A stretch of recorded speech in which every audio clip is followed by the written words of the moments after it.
Hi there, welcome to Kneppy Invest and welcome to April 30, 2025, the final trading day of the month. Hallelujah, because it's going to be a much quieter day tomorrow.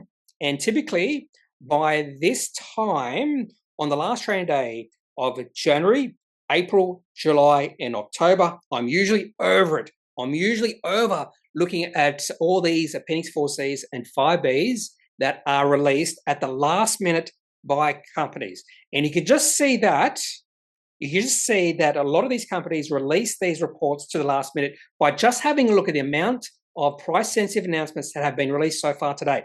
We've still got over an hour left of trading. In fact, we've got about 4 hours left of companies being able to release their quarter report. And so far, we're up to 570 events. This is by far the busiest day of the year. Well, one of the 4 busiest days of the year. The other 3, the last trading day of January, the last trading day of July, and the last trading day of October. And they all have something in common. So I do enjoy the first day of trading in May, February, August, and November because it's much quieter. Hallelujah. Yes. Anyway, so we'll see a lot more announcements being released over the next 4 hours because announcements tend to filter in until about 7 p.m. And companies have to give the ASX these core reports by the end of trading today, or maybe before trading begins tomorrow. And if they don't, and they are required to, then their shares will be put into suspension. So I would also say that a lot of these companies that are releasing their quarterly report today, and one of the reasons they might wait to the last minute is because it might have been a pretty bad quarter for the company. And we saw that with Pointerra today, share price down 25%.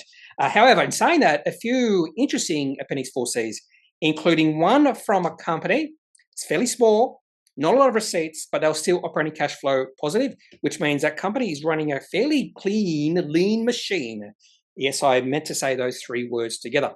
Anyway, the agenda for today's video is, before I do that, yesterday I released the ASX Daily Rundown video at 7 p.m. Now, usually I finish recording this video about 4 p.m. I probably prefer to finish recording the video before 4 p.m. And then I take maybe between 30 and 45 minutes for the video to be rendered by Final Cut and for me to put timestamps in the video. So typically the video is ready to be released by about 4:45 to 5 p.m. And then I just wait. Then I just wait an hour and I tend to release those videos, ASX Daily Rundown videos, at 6 p.m. So I just give myself a little bit of leeway, and I just want to release the videos at the same time every single day, or around the same time anyway. Now, yesterday, what happened? I started rendering the video in Final Cut Pro, and then my computer just shut down. It just froze and shut down. And I thought, okay, that's fine. Maybe something was wrong. And then I tried again, and the same thing happened. And both times, Final Cut was at between 95 and 99% complete in rendering the video, not rendering or whatever it's called. I forget what it's called. And then the second time, the computer shut down as well.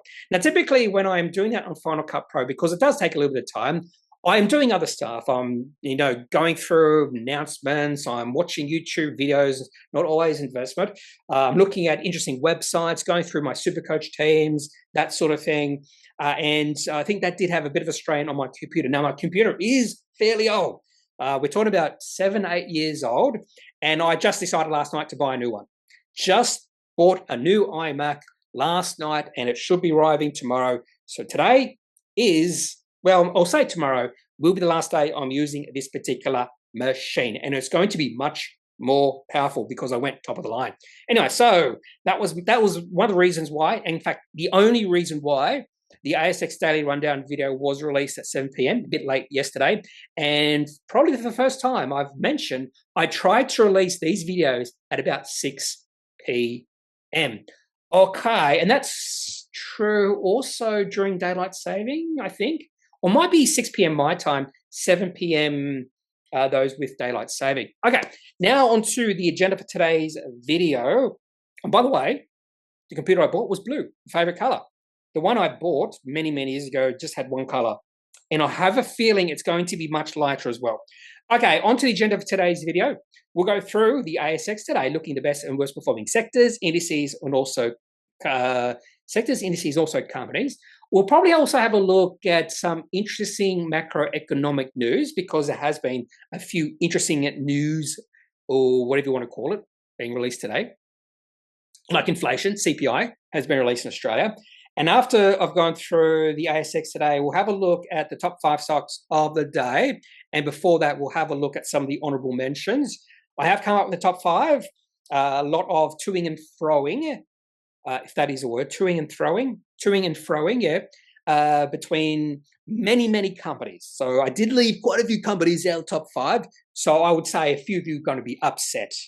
I wouldn't say upset, but a lot of choices. So I intentionally left out a few companies just because I own those companies, and I want to be a little bit less unbiased when it comes to the top 5 stocks of the day. And then if I have time, I'll do one of your comments. No other video I have planned to record today just because I'm a little bit busy. However, in saying that, I do want to release a reaction video to ARK Invest Bitcoin Bear Bull Base Case. Now, ARK Invest tends to be not that conservative when they're talking about their bear case. And their bear case for Bitcoin, by 2030, they think Bitcoin will have tripled in price. And you can just imagine their bull case for Bitcoin. Now, they had the same problem with Tesla. Their bear case for Tesla is just insanity. It's just ridiculous. I just can't take them seriously just because of their bear cases for some of their investments. And the other thing I wanted to talk about was I did see an email about missing at the last day from Hartford Funds via Motley Fool. And I was talking about something I've discussed before, that sometimes you'll hear experts say you have to be fully invested, because if you're not fully invested all the time, then you will miss the best days. And this particular graph shows you what happens if you miss the best days. But what they fail to tell you is that typically the best days on the stock market happen in bear markets. So if you're not invested during bear markets, you also miss the worst days in the stock market. And I'd love for them to say that. I do think they're deceiving people by saying you have to stay fully invested, because otherwise you're going to miss the best days. But the best days happen in bear markets. So I get really annoyed when I hear experts say that. I just want to slap them on the face when I hear them say that. So I might do a reaction video to that as well. Okay, now on to some economic news, macroeconomic news. So inflation was released. This is trading economics. A few other interesting things here as well. And generally I wouldn't say very, I'd say a fairly bearish tinge to the macroeconomic news we are seeing being released today. Like China manufacturing shrinks the most in 16 months. China services growth below expectations. Japan's retail sales growth below estimates. Japan industrial output falls more than estimated. New Zealand business mood slumps to 9-month low. But there was one positive.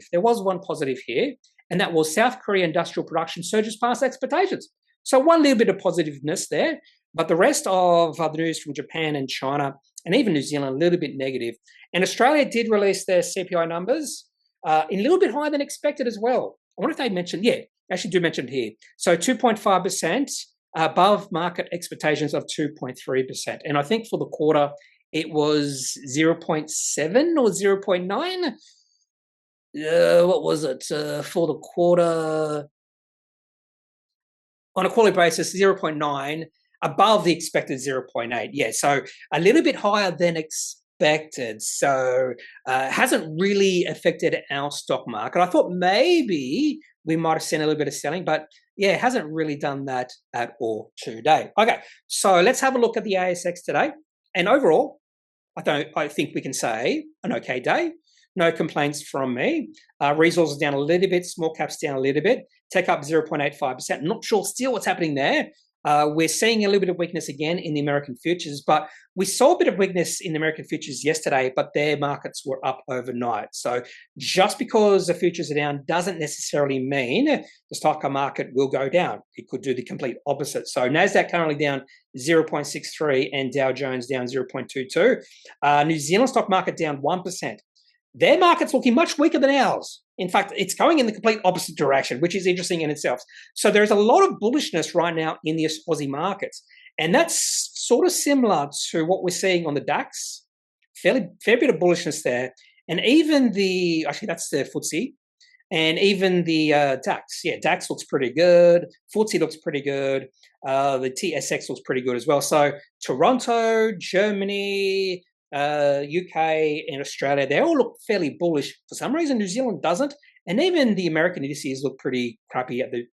Maybe not as crappy as they were, but the Dow Jones looks nowhere near as good as some of those other indices. So a fair bit of strength in non-US and non-New Zealand exchanges. I'm not sure what's happening in New Zealand. Anyway, so let's go back to the ASX today. So a pretty good day. I do think if we do see further malaise in economies around the world, that will eventually affect the stock market. And I think maybe the trigger of that would be any sort of bad economic news coming out of the United States. Now, it doesn't mean that's going to happen. But I do think the chances of that happening are higher than they usually are. Anyway, on to the best performing sectors and indices. So a good day for IT, discretionary, healthcare and real estate, all up by over 1%. But a pretty bad day for utilities, energy, materials and stables.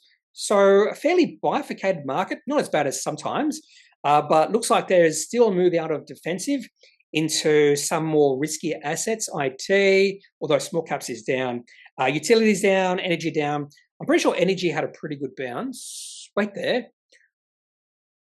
I think oil was down. You don't see it here, but I'm pretty sure oil is down a fair bit. Crude oil is down below $60. Yeah, that's interesting. Let's have a look at oil. I'm just going to have a quick look at oil. Yeah, oil's falling. Oil is falling. That's actually a fairly negative chart, this one. Fairly negative chart. By the way, look at it all. You can sort of understand why resources sector in Australia has had a bad day. A lot of the commodities are down maybe not a fair bit, but they're down. Gold's down, silver down, copper down, iron ore down, uranium down, oil down, gas down, lithium down, coal up a little bit, tin down, nickel up a little bit, palladium down. So you can definitely understand why we've seen a bit of weakness in the resources today. Okay, let's have a look at the XJO. In fact, the XJO, not the XJO, XTL up 0.52%. Financials up, so I would assume banks are up. So 4 big banks, 5 big banks. WiseTech probably up, REA Group up, Goodman Group up. Which companies are down? Maybe Transurban, Woolworths, Coles. Coles did release a quarterly update. So we'll probably see some defensive companies down today. So let's have a look at the ASX 20. And I'd say 14 companies up, 6 down. 12 up, 8 down. And those down are Fortescue, didn't even think about iron ore. Coles, Macquarie Group, interesting. REA Group, interesting. Woolworths, BHP, Woodside, and Rio Tinto. Woodside, obvious because energy. And the best performing companies today, CSL. Another good day for CSL. Brambles, Wesfarmers, CBA, Goodman Group, Aristocrat. Okay. Now let's turn our attention. I'm not going to mention about CBA. Now let's turn our attention to the top gainers today. And I would not be surprised to see some companies here that I have not even thought about talking about. So I might have missed some here. Wide Open Agriculture, share price up 31.48%. I did see this company release a price-sensitive announcement, some sort of deal with China or something like that. Yep, signs offtake and distribution agreement for China, and then they've gone into a trading halt. I wonder if this is the same thing as DY6 Metals, who needs some clarification in regards to their announcement. Let's see why this company is in their trading halt. Pending the release of announcement clarifying the terms of an offtake and distribution agreement, which was announced to the ASX. My question about this is, why doesn't the ASX look at the announcement before they release it? Maybe they should look for or try to see if there's need for any sort of clarifying statement.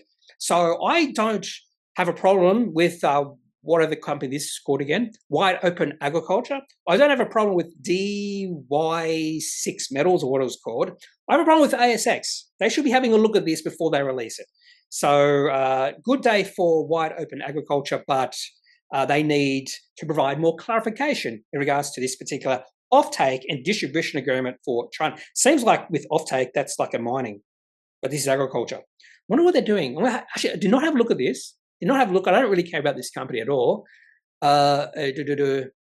Lupin Protein Products. There you go. Purchase a minimum of 50 tons. There you go. Okay, so wait for that clarification from Wide Open Agriculture, whatever it's called. What else here? Interesting enough, Whitehawk is up 23.1%. They did release an Appendix 4C, but I did not even think about including that in my top 5 stocks, or even talking about this company, because their Appendix 4C was, in terms of its cash receipts, was fairly weak. So obviously I might have missed something here. They could have had much greater revenue than receipts, because sometimes revenue is different than receipts because you recognize revenue and receipts at different times. So maybe that's why the share price is up, because if you have a look at the receipts, really low, 272,000. So I just moved on. But obviously the market likes it. So let's have a look at the chart. Oh, okay. There was a really big day when they announced something, I forget, and then the share price has pulled back. So this could be just a little bit of noise, maybe. It's just a coincidence that they released Appendix 4C and the share price is up a fair bit. But it's only up 0.3 cents, so it's not that much. So it could be just noise. I'm just going to go through this to see what other companies might have released Appendix 4C or 5B. RemSense Technologies is in my top 5 stocks, so we'll talk about that company later on. And that's about it. Now let's have a look at top gainers by market cap. Developed Global, another good day. Cedar Woods. I'll talk about Cedar Woods. They did not make it in my top 5, but they did release an upgrade, yeah. Orthocell, this is one company I wanted to include in my top 5, but I'll talk about this company when I get to the honorable mentions part of the video. St. Barbara also released a bit of an update. There was something interesting in that announcement, so I might talk about that company, even though I wasn't planning on doing that. And what else? I'm pretty sure Airtasker released Appendix 4C, but yeah. And QPM also released an Appendix 5B, but I sort of moved on from that. Centara also released Appendix 4C, but that's probably just a little bit of noise. Okay, now let's have a look at the top losers. And at the top here is Pointerra. Not surprised there. In fact, Pointerra is my stock of the day. Share price down 25.3%. Release Appendix 4C. Last quarter, in January, they released Appendix 4C, and the share price went up a lot. Now, there's one problem with this company, and they've had this problem for a long time. It's the lumpiness of their receipts, and they still have that problem. They're very lumpy with their receipts. So you might have a quarter where the receipts seem really low, and then the next quarter receipts jump up a fair bit. Microbar Life Sciences also released their Appendix 4C, but I'll move on. New Merchants in Gold, share price down a fair bit. NMG, have no idea. Now, this would be probably an exploring company. Underground potential at Crown Prince Gold Project. And the market says, we don't like this potential. Share price down 16.7%. Now, the share price is fairly low, and I would expect the chart to look pretty crappy. Oh, no, completely opposite. So the share price was down like 0.4 cents, and now it's risen up to makes sense. It's a gold exploring company, so share price probably should be increasing, but a little bit of a negative day for this company today. First time I've ever heard of New Murchison Gold. What else? Let's have a look. Australian Bond Exchange did release Appendix 4B. No, 5C, I'm sorry. No, 4C. I'll get it right eventually. No interest in that company at all. And top losers by market cap. Banda is in my top 5, so not surprised it's on this list. Few other gold companies in this list as well. And Simmel Group. What's Simmel Group again? What is Simmel Group? That is...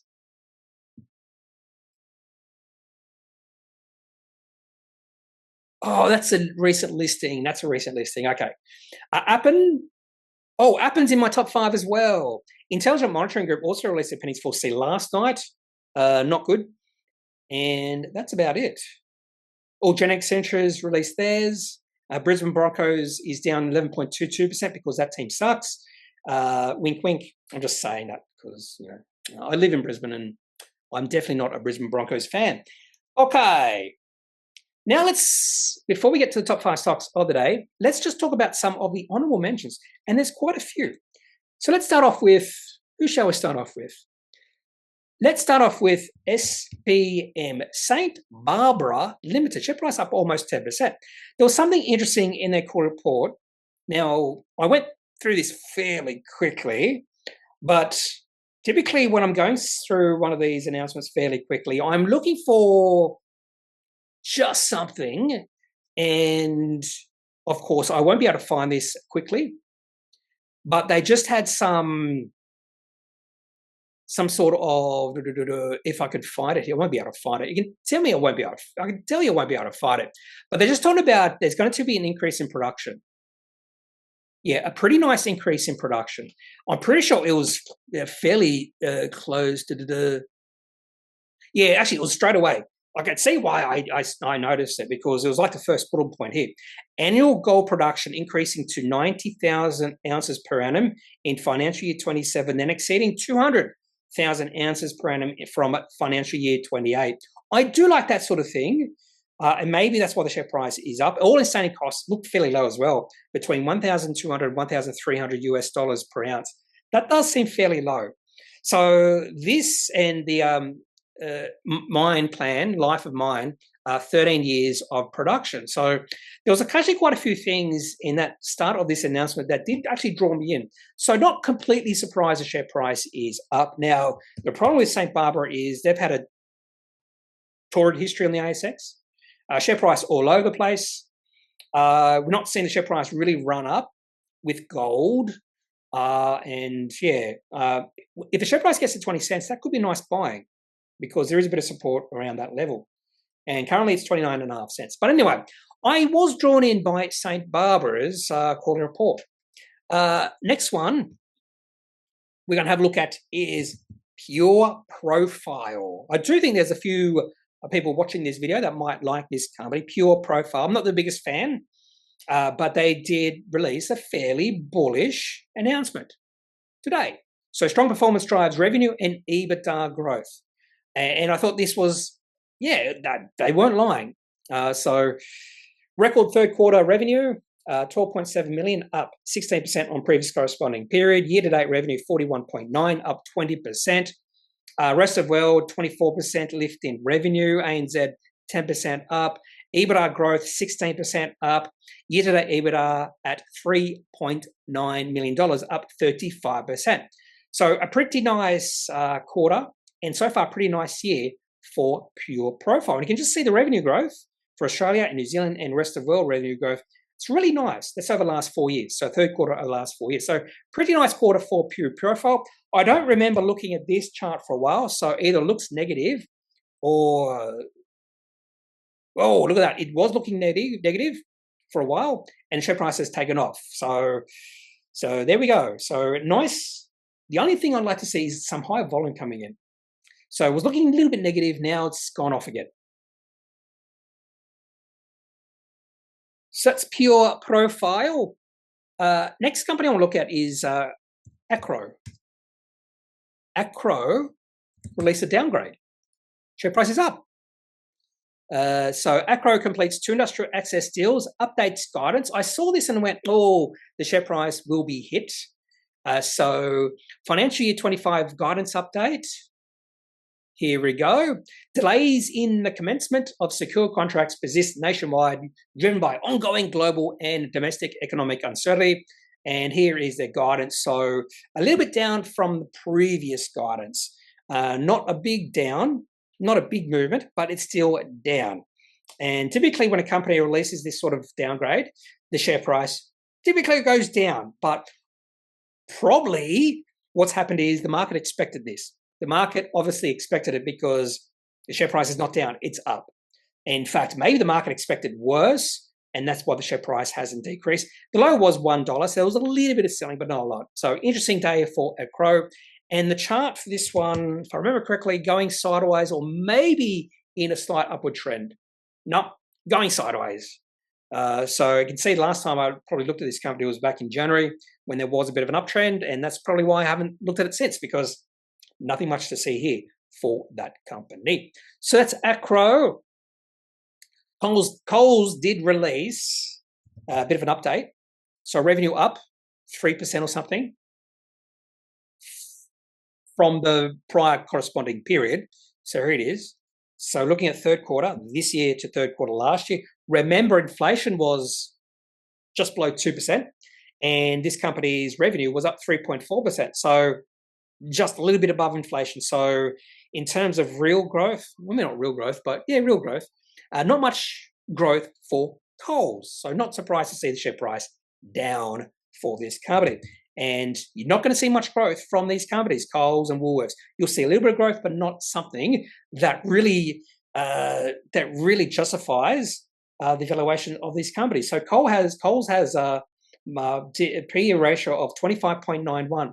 Typically, you see a really good growth company have a PE ratio of 25.91, not this sort of company that has no growth. So I would not even be thinking about buying Coles or Woolworths just now because of the valuation.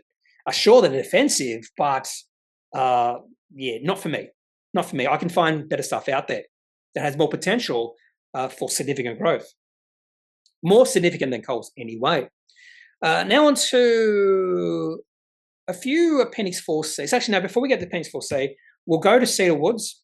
Share price up 6.12%. This company did release a third quarter update. I'm pretty sure this was an upgrade. And if it's an upgrade, I would think companies would put that in the title of the announcement, not just third quarter update. Yeah, here it is. On track to deliver strong profit result in the second half. Upgraded guidance of approximately 15% growth in net profit after tax. And if I was talking to management and if I was considered an expert, I'd say you need to put that into the title. Third quarter update or upgrade. Just say upgrade or profit upgrade or something like that. Anyway, so Cedar Woods, in fact, there's a new development near me in Upper Kedron, and it's by Cedar Woods. So that's one of the reasons I do know Cedar Woods, because they've they've got this massive development near me. It's pretty big. So let's have a look at the chart for Cedar Woods. And interesting chart, nice little day today. Let's have a look at the weekly chart. I don't think you can see much movement, no. And look at that. That's not for me. This is not for me. This is not the sort of company. Maybe if the share price fell to like 350, I might be interested, but not for me. And I suppose we should talk about Orthocell. They went into training hold the other day. Share price up 10%. So they released an announcement on the 28th, commencing sales in the Thai market. No training hold for that. Then I went into a training hold yesterday in regards to some sort of deal. And then they released a deal today, just Canadian market, which is actually a lower in total addressable market than the Thai market. I'm not sure why they went into training hold for the Canadian market one. Anyway, the share price did go up on the Thai market announcement, and it was also going up with this announcement. And they just keep releasing these little announcements, how Rempler is being approved to be sold in all these different markets. So Canada, I was going to say, yeah, Canada, Thai, Striate is for Brazil, submitted for Hong Kong, yeah, and clear to commence, of course, in the US market, which is the big one. And the share price did not move much on that. Now, the chart for Orthocell looks pretty good. And I do own this one, by the way. So I decided to buy. I was going to trade it, and then I went, look, they're getting all this approves to sell Rempler, and they're already selling a product. I think it's Striate. I don't know. I think it might be selling Rempler as well. But getting approved in the United States is a big deal. And the share price and the chart looks pretty good right now. And the share price is trying to get to an all-time high. So it looks pretty good. Share price fell below $1.18. That would be fairly bearish, but the share price is well above that level right now. Okay, so that's probably all the... No, it's not. There's three other ones. So I'm going to lump these three together. So MonyeMe released a trading update. Share price flat. Wisr released a trading update. Share price down 6.7%. And Plenti release a trading update as well. Now, I'm not sure if all these companies are alike. I would not be surprised if they're a little bit different from each other, but they're all in that lending sphere, I think. I think they are. In fact, you could also always ask, I'm going to do this. I'm going to ask ChatGPT. Difference between Wisr and MonyeMe and Plenti. It could be they lend to different. Oh, I think I spelled that wrong, didn't I? Although ChatGPT should know I've spelled it wrong. There we go. Yep, completely wrong. Personal loan providers. There we go. So I don't know if this is right. I'm assuming this is going to be right. So they're fairly similar. Yeah, they are fairly similar. Plenti, you do have loan term of only 6 months. And they've all got a loan amount between 5,000 and roughly 50 to 65,000. Same day approval and lending and funding, fixed, variable, fixed or variable. So they're all fairly similar. And it's just interesting that all three companies released a trading update today. And we've seen a positive reaction with Plenti Group, negative reaction from Wisr, and a neutral reaction from MonyeMe. And yesterday we saw, what's it called? Harmoney release also update. So all these companies in the same sort of area releasing updates over the last few days, which is interesting. We'll have a quick look at the charts for all these companies. So Wisr, that's probably why I spelled it like that, because the ticker code is WZR. The chart, no, not interested. MonyeMe was trading this one. This is one of the companies I got out of trading. And you can see the share price went to about 23 cents. Has pulled back a fair bit. Looks like it wants to start turning around. Has a chance. And what's the other one? Plenti. Plenti looks okay.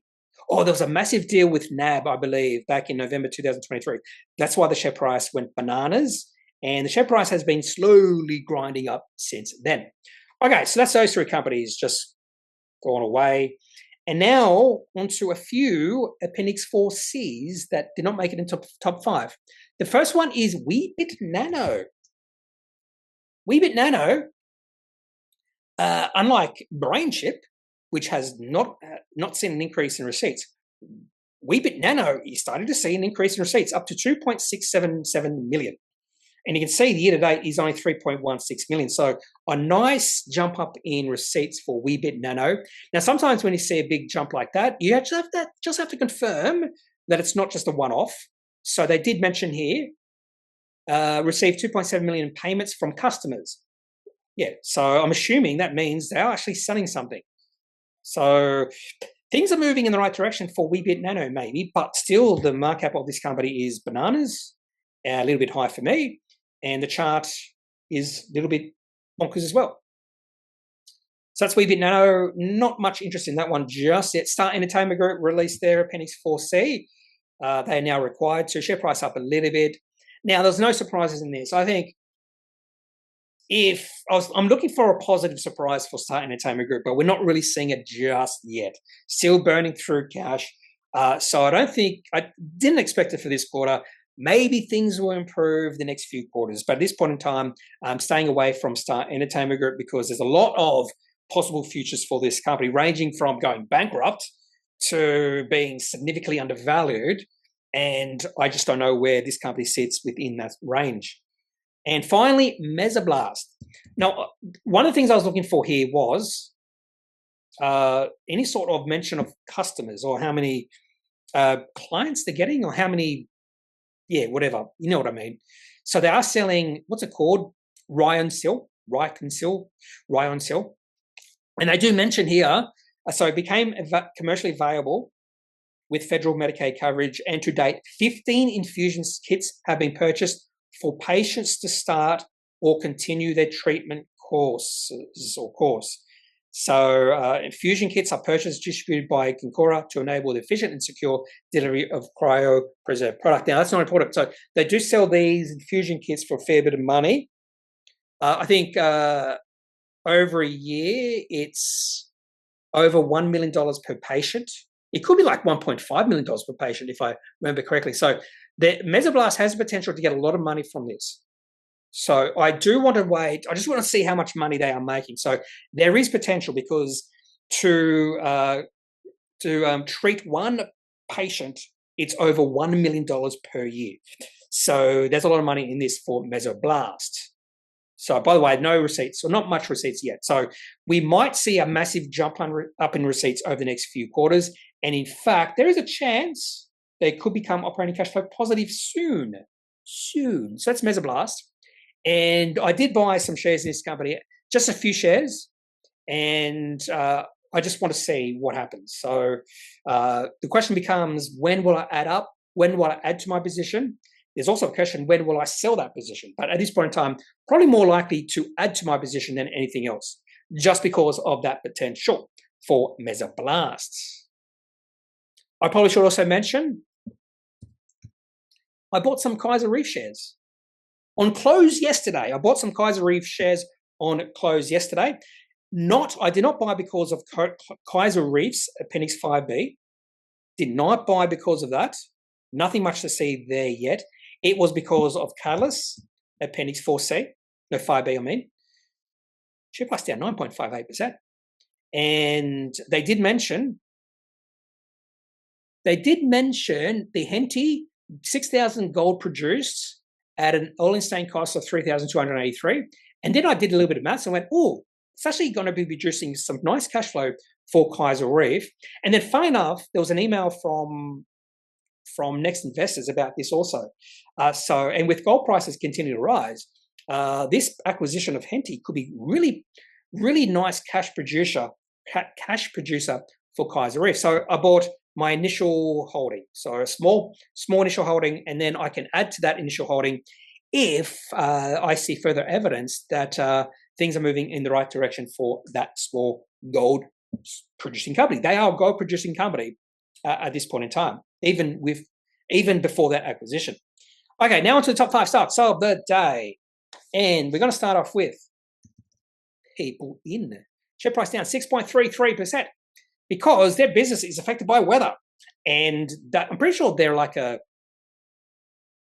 labor company. No, I don't know what you call it. A hire company, hire labor company. Financial results impacted by weather events. I was like, really? This sort of business can be impacted by weather events? I was like, really? Anyway, so third quarter financial results of 6.3 impacted by weather events. So unaudited, normalized EBITDA of 6.3 million compared to 6.9 million in the third quarter of financial year 24. So EBITDA dropping a little bit. The group financial results for the period have been impacted by recent weather events with flooding in North and West Queensland together with Cyclone Alfred. It is estimated these events have impacted EBITDA for the quarter by $840,000. Not a lot, but it has hurt a little bit. Now, they do have strong cash collections during the quarter with conversion of 198% of normalized EBITDA. So there is a chance this company is producing a lot of cash flow. But anyway, they also mentioned that trading conditions continue to be challenging. Definitely not a high quality company. Very low margins. And when I say very low, I mean really, really low margins in this type of company. But just because that is true doesn't mean there's no value where the share price is in the valuation. So market cap less than 50 million. 100 million, sorry, 100 million. I'm just going to have a look here. Just confirm market cap is 79.34 million. I'm not sure about the debt, but the company has any debt. But I do think there's a chance you could argue that this company, it's looking interesting, but I do think we can be patient with this one. However, in saying that, if the share price falls to about 70 cents, it's not far off now. That's an interesting level. I don't know. I just don't like the company, but it could be just an interesting trade. But also the other thing is the share price could go sideways for a long time. It could go sideways for the next 2 years. So probably the best thing to do is just wait for a breakout. And that breakout is above $1. So you could trade the bottom of the range, just buying the bottom of the range and just trade it, or just wait for a breakout. So that's PeopleIn, definitely not the highest quality company, but when it comes to technical analysis, I don't really care where the company fits on the quality spectrum. PeopleIn, Appen. Oh, this one's an interesting one. Share price down 8.25%. Share price on open was up almost 10%. Why has the share price moved? Okay, there's one really good lesson learned here from any sort of investor who jumped on the cash receipts, because that's exactly what I looked at first. First thing I always look at is cash receipts. And cash receipts at 68.5 million. I went, okay, that's pretty nice. And they were operating cash flow positive by 16.6 million. I went, ooh, that's really, really nice. Has the company turned it around? Because that is really nice cash flow. But I also know that cash receipts and revenue are different. They are recognized at different times. And just because a company has really nice cash receipts and operating cash flow doesn't necessarily mean they had a good quarter. And in fact, they virtually spell it out straight away. So revenue was only 50.2 million, down 14%. Now, excluding Google, because they lost that contract, revenue was up a little bit. Underlying EBITDA was a loss of 1.5 million, a 1.4 million improvement. And did I mention cash receipts here? Because if you have a look at the movement in revenue excluding Google, gross margins, underlying EBITDA, not a lot of positiveness there. There are a few positive things you can take out, particularly, not that one, particularly, oh, here it is, notes related cash balance. When have they talked about this? Here we go. Yeah, they do talk about it. Net cash from operating activities was 16.6 million for the quarter compared to 12.4 million previous quarter. Operating cash flows were positively affected or impacted by the 10 million received from a major customer on the 4th of January 2025, noted in the previous quarterly activity report, as well as strong fourth quarter financial year 24 trading. So if that $10 million was recognized a few days earlier, then the previous quarter cash receipts would have been a little bit higher, and this quarter's cash receipts would have been a little bit lower. So these things you do have to understand. So that's why I think initially share price of Appen was up, and now it's down 8.25%. So let's have a look at the chart for Appen. And I will say I have no interest in this one. Ooh, share price, definitely not. Share price still in a downtrend. We had the trend killer event back in late February based on the back of their results. And yeah, an ugly looking chart. Let's have a look at 1 minute chart. And you'll see that there was a lot of buying on open. Yes. So share price opened up 5% on open and went up even more than that within the first 4 minutes. And then a lot of selling came in between about 10:02 a.m. and about 10:13. So within a 10-minute period, just after open, we saw the selling we're coming in. So this is another good example of why you should not react on open. Just wait a few minutes. In this case, 10 minutes. So that's Appen coming in at number 4, Banda. We've seen a few downgrades from gold companies the last few days. Northern Star released a downgrade. And now we have Banda. And share price down 6.6%. And this was a downgrade. So I'm always looking for upgrades, always looking for downgrades. And where is it? There we go, financial year 25 guidance. So revised guidance. Now, when a company releases an upgrade, I think they should spell it out in the title. When a company releases a downgrade, I think a company should not. I think they should always be pointing out and highlighting all the positives. And I don't mind what Banda has done here. So they've just sent quarterly activity report. Nothing much here.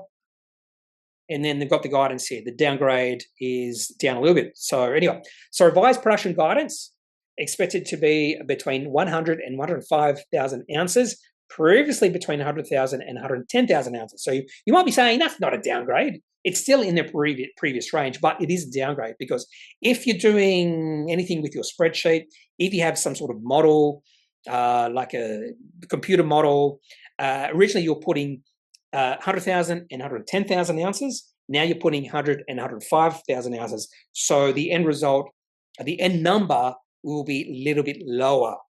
So it'll probably be a range of numbers, and that range of numbers is towards the low end, if that makes sense.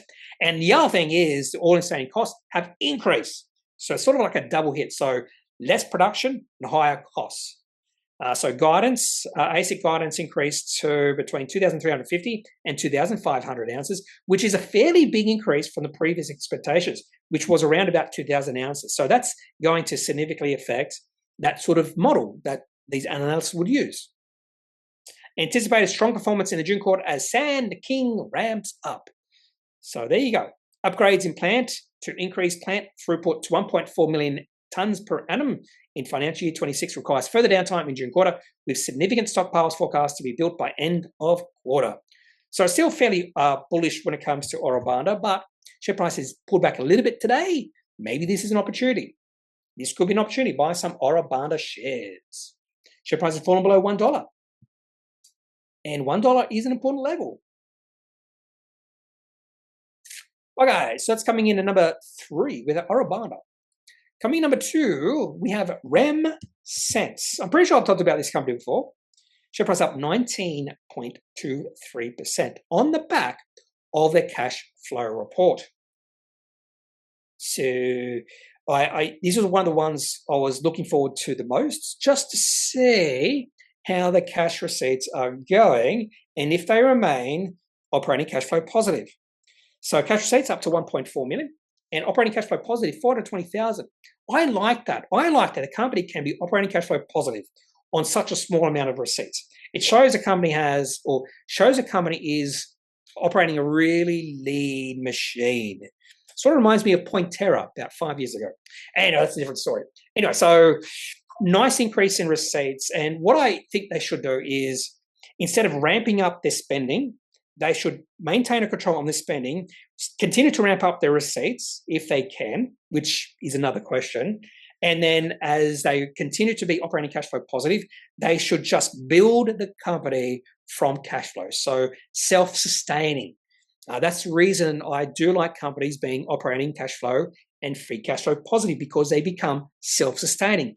If a company grows a little bit beyond their means and they remain operating cash flow and free cash flow negative, eventually they have to go back to the market to raise more capital. Now, they might get more growth in revenue, but that spending has been spent. Anyway, so I don't mind this sort of quarter from RemSense. And I did actually look at their cash receipts history. Here it is. So probably my one gripe here is we don't see much trend. Now, when I say much trend, we're talking about the last 3 years, 3 and a bit years. Not much trend there. But if you have a look at the last 4 or 5 quarters, you do see a bit of a trend. And I'm wondering if this, for some reason, I'm thinking in the back of my mind that there was an acquisition somewhere. And the reason we're starting to see increase in receipts is because of that acquisition. I could be wrong about that, but for some reason, that's in the back of my mind. I don't know this company well, but that's one thing I was looking for. By the way, for those who don't know anything about this company, if you have a look at the business overview, they have a nice little description. I can't tell you what this company does without looking at this. They're a technology company engaged in industrial digital transformation using a visualization platform. They have developed Virtual Plant, a high-resolution 3D photogrammetry asset visualization platform providing a digital representation of plant assets, visual twin. There you go. So anyway, they're starting to see an increase in receipts, and they mainly serve, I'd say, mining, tier 1 oil and gas. There you go. Now let's have a little chart for RemSense. By the way, the market cap of this company, what was it? Market cap of this company, 50 million? 10.7 million. Oh, way off. 10.7 million. I don't mind this one. RemSense. If you look at the chart, not much doing before they released their January report. By the way, their January report, if you have a look, we'll have a look at that one as well. Go back to January. And I think this is the report that when I might have discovered this company, because receipts customers 1.18 million, and they were operating cash flow positive after taking out government grants and tax incentives by about $200,000. So the company has increased their receipts, increased their operating cash flow. So that's 2 quarters in a row that this company has grabbed my attention. And the first time we saw the share price really take off, there it is. In fact, the share price went up 42.86%. And you see a fair bit of volatility since then, but the company's still moving in the right direction. And you can see the increase in volume as well. The volume decreased after Appendix 4C, and we're seeing another bit spike in volume. So even though I sort of forgot about this company, this is what happens when a company releases another really good Appendix 4C, and the company can sort of become more known out there. That's 2 good quarters in a row, two nice growth quarters in terms of receipts, and operating cash flow, free cash flow positive as well. So this company will be becoming more and more known out there. And I probably should take more notice of this company. Stock of the day is Pointerra. Share price down 25.3%.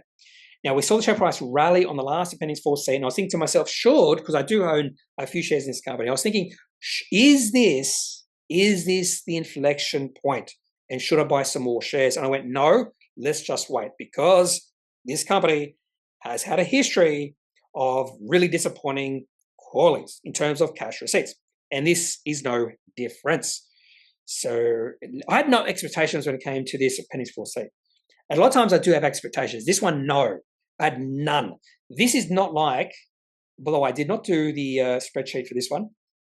This is not like, what's a good example here? If I can find it. This is not like Pentanet. Just a nice gradual increase in receipts. Not much lumpiness there. I've always said that Pentanet's cash receipts history reminds me of my net phone 13 or 14 years ago, because of just a gradual, very slow increase in receipts. And a lot of Pentanet's business is just repeat customers.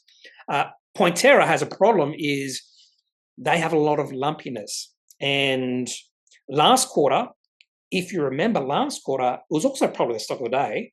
Their last quarter, in fact, they don't release many announcements. The last quarter was a quite stunning quarter, because they had receipts of above $4 million, 4.24 million, and they were operating cash flow positive by $1.447 million. But this quarter, let's have a look. Receipts, 730,000, operating cash flow negative, 1.624 million. So straight away, we can understand why the share price is down, because receipts have dropped like a rock. I'm hoping I've already got from last quarter, I already have cash receipts. No, I don't, but that's easily fixed. There you go. I can do this really quickly. Copy, paste.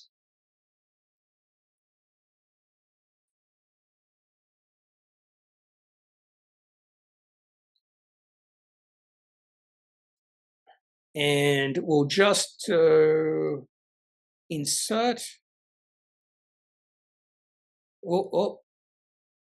Recommended charts. This one. And then I just slightly change it to this. And then I make a few small adjustments, like I just get rid of these lines.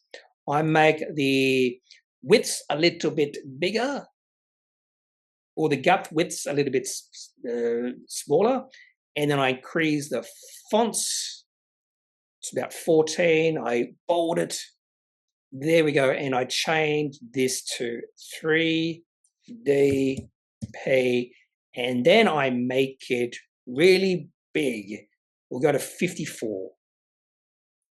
So this is the cash receipts history for Pointerra since I started following him way back in 2018. And you can just see the lumpiness here. Now, this quarter, you can see how 730,000. The same thing happened last year. $724,000 receipts in that March quarter. And then the June quarter, 2023, 782,000. So they have mentioned in the past that they want to sort of smooth out the lumpiness. So they haven't got to that point just yet. Now, of course, they do have reasonings of the significant decrease in receipts. If they didn't have any reasoning, that would have been a massive concern. So let's have a look at their reasoning. Here we go. So lower third quarter invoicing and cash collections impacted by program milestone delays, I don't like whenever I hear or see the word delays, push to fourth quarter with rebound to second quarter financial year 25 levels expected. So we expect, or they're expecting, cash receipts to go back up to about $4 million, underwritten by 4.5 million receivables and existing contract work in hand. And it's very important. They've mentioned this 4.5 million receivables because that's a problem with the cash flow the statement. You don't see receivables or payables. In fact, you don't see any changes in working capital, and that can affect the cash flow statement. If you significantly decrease inventory, that can have a positive impact on cash flow statement or cash flows. If you significantly increase inventory, so like a growing company goes, oh, whoa, we've got a lot of customers, we have to increase our inventory, they'll have a negative impact on cash flow. So those are some of the things that aren't obvious in the cash flow statement. You have to find that sort of information elsewhere. So they do mention 4.5 million in receivables, but last quarter they could have had $7 million receivables. They could have gone down, which is actually favorable to the cash flow statement. Now, if receivables last quarter was like $5,000, then yeah, you do have to take this into account. So that's why cash receipts are down. No surprise the market is punishing the company because, yeah, not meant much receipts, particularly compared to last quarter. But you do also remember, and I think the market sometimes forgets this, the receipts for this company can be quite lumpy. And I would prefer receipts not to be so lumpy. So last quarter, we had a really positive reaction. This one, we got a really negative reaction. And if the share price falls to like below 4 cents, I might buy some more shares on the expectations that the next quarter results are going to be really good and the share price will go on a run. By the way, look at the volume as well. Much lower volume today than what we saw last quarter. Okay, so that's the top 5 stocks of the day. Time is currently 4 p.m., which means the market has not officially closed, but we're in the closing auction. And I'll have a look at Jake Barry says, thanks for another great update. JB Hi-Fi has been on a great uptrend again in the last couple of weeks, approaching its highs again. Any thoughts on why they bounced so well and could it be false sense of security? I'd probably say JB Hi-Fi would be considered a high quality company. So those who want to buy maybe retail companies, yeah, look at that. It's at an all-time high almost. The problem with JB Hi-Fi right now that I have, and this could be a mistake, is just valuation. And what I mean by that is I would assume the P ratio is 23.9. So if we go through history, I'm assuming FinChat is right here. And sometimes that can be a big assumption. But if you have a look at the P ratio history of JB Hi-Fi, going back the last 10 years, oh, that's trailing. I don't want trailing. Oh, no, I do want trailing. Why is it?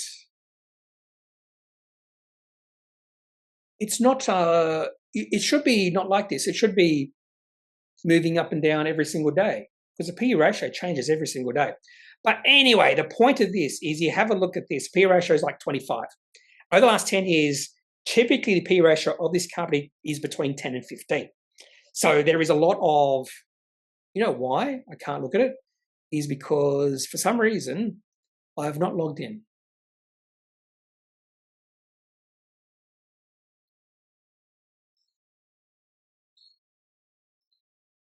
I'm pretty sure I can look at that. Anyway, so there's definitely an argument that JB Hi-Fi is really expensive at these levels. So who's buying? Who's buying? Because the risk-reward profile of JB Hi-Fi is more swayed towards a risk. There's a good chance, a pretty high chance, the share price will pull back because the company is overvalued. So the market is expecting that the company's profits should increase significantly. And if you have a look at the last report, I think there is definite argument that the profitability of this company might not increase all that much, if I remember correctly. So I'm not sure why anyone would be buying JB Hi-Fi at these levels. I'd be waiting for a significant pullback if it was to me.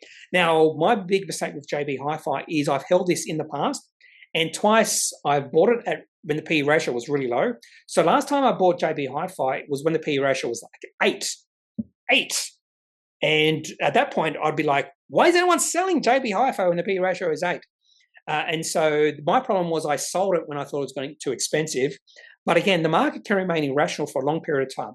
And I do think it's irrational with quite a few companies, not only on the ASX, but also overseas. I was looking at this company the other day that's listed on the New York Stock Exchange. I think it was New York Stock Exchange.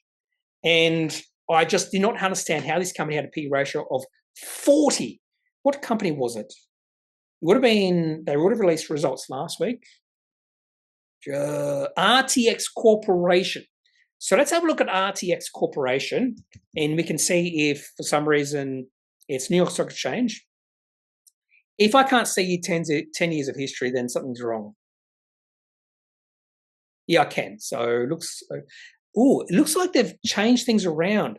They used to have it going from earliest to the left, latest to the right. So it looked like they've updated their platform. That's probably why I could not see continuous changes in P ratio. Anyway, so this company, RTX Corporation, let's have a look at the overview. What they do, so provide commercial, military, government customers in the United States, aerospace and defense company. So Collins Aerospace, Pratt & Whitney, and Raytheon. Anyway, so gross margins 19.5%, operating margins 11%. So those are fairly low. Return on equity 5.8%, return on invested capital 4.3%. Straight away I was thinking, this is a low quality company. Revenue growth, probably about 5 to 10% per year. Earnings per share growth, in fact, negative over the last 5 and 10 years. So not much really happening with this company. Dividend yield was at 2% and payout ratio at 73%. So I was just thinking, it's not a very high quality company, if at all. And then I look at the P ratio, 36.7. Why is anyone buying this company at a P ratio of 36.7 with barely any growth? And then you have a look at the P ratio history of this company. If it comes up, this P ratio, yeah, this is what I was looking at. So the P ratio of this company does tend to be fairly high, but quite lumpy, which is probably understandable for this type of company. So if you go to what's one? In fact, if you actually have a look at the year by year, typical P ratio for this company is between 30 and 40. But if you go back 10 years ago, it was typically between about 15 and 25. So there is definite some sort of premium you have to pay for this company. I don't know why. If you have a look at the which one would be really good for this company? EV to EBIT, maybe. You have a look at the EV to EBIT.